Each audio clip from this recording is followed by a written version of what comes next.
Coming up on your Monday Footy Feed, positive pie, Geordie to Goey's take on his latest injury. And the Kelly contracts, 2 star players set to dominate discussion. We'll have the latest.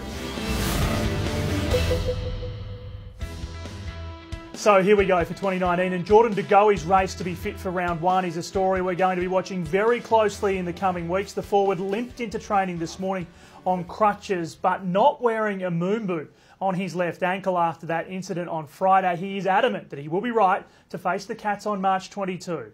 Concerns for round 1 though, obviously, mate? Nah. I'll be alright.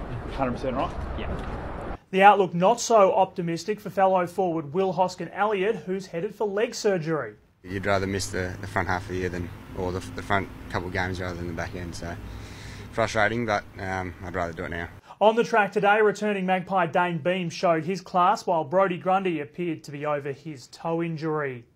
Well, GWS says contract talks with star midfielder Josh Kelly are making progress. Nat Edwards joins us. He's one of the biggest names out of contract, Nat. Yeah, he certainly is, Maddie, and we all remember what happened last time. He was linked to North Melbourne and the talks dragged on, but coach Leon Cameron has told Footy Feed that's exactly why he's not worried about this becoming a distraction for the entire team.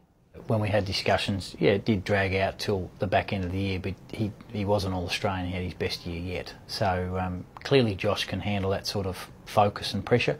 So Kelly has just turned 24 now, and again he's been linked to the Roos. He's also saying there's no timeline on a decision. It all sounds way too familiar, but his coach remains quite optimistic.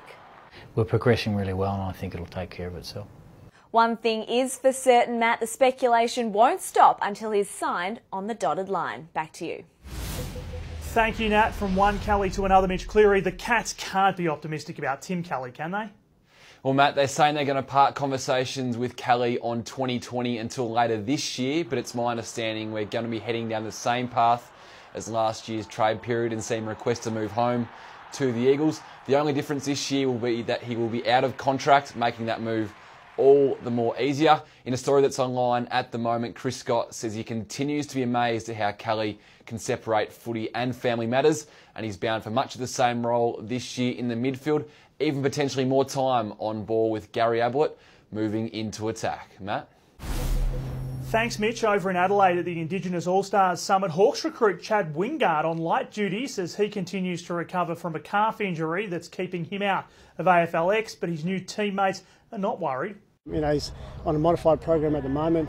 He's back training, so he'll look to get a couple of games in, I think, but he's settling really well, and you can see when he has trained before he was on the modified, why he's a star. So we're looking forward to him just finishing off the pre-season and getting stuck in the games. Wingard is still expected to make an appearance in the JLT Community Series.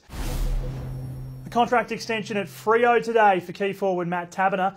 The 25-year-old now locked in until the end of 2021.